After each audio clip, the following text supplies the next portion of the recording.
Yankee Jeff, it's not your fault. And we are all the INYF family. Thank you guys for tuning in tonight. I do appreciate it. Like and subscribe. The only price of admission for my information here, for my amazing, incredible wisdom, is to like and subscribe, please. And if you could hit the notification bell so you know when the next video drops. Tonight, we're going to talk a little bit about expecting the unexpectable, or doing something that you think is going to be something that's going to be beneficial to you. When actuality, you're actually hurting yourself.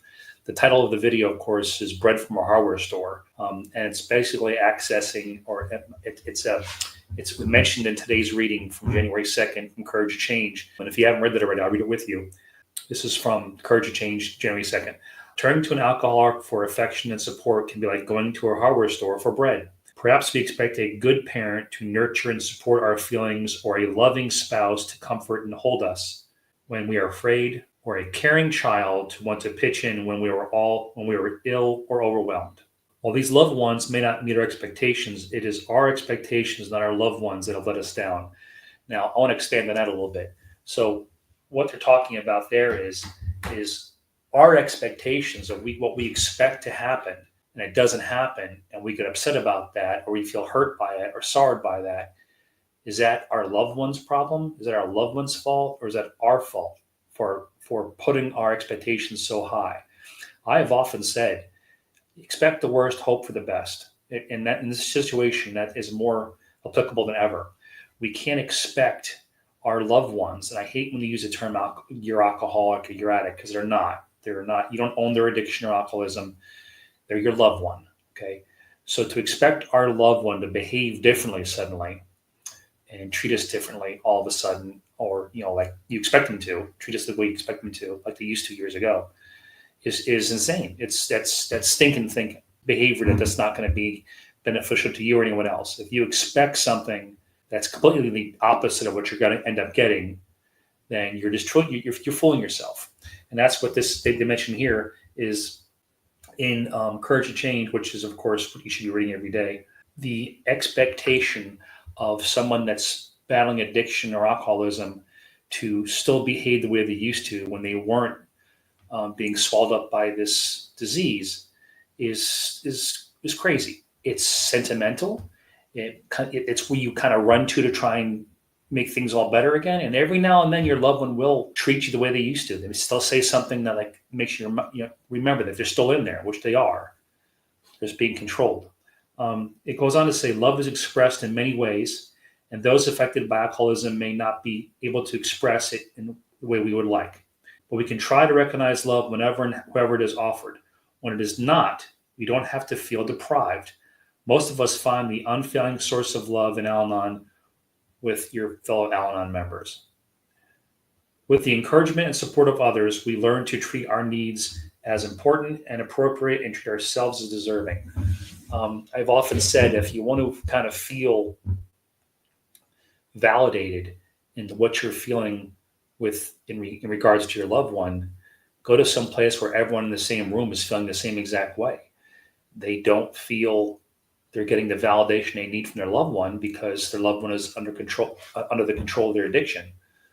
So trying to talk to somebody, it'd be almost like if you were to try to ask for somebody for directions on how to get to the local store in Swahili, and you're in Ireland. I mean, this makes no sense. There's no communication there. They can't understand what you're asking them to. All right. Slowly but surely, as the addiction fades, hopefully by the grace of our holy higher power, slowly but surely those connections will be made again. They'll start recognizing you once again as your loved one, and they'll start looking at you as their loved one, and you'll start seeing these old behaviors, these old treatments, these old signs of affection starting to open up again, hopefully.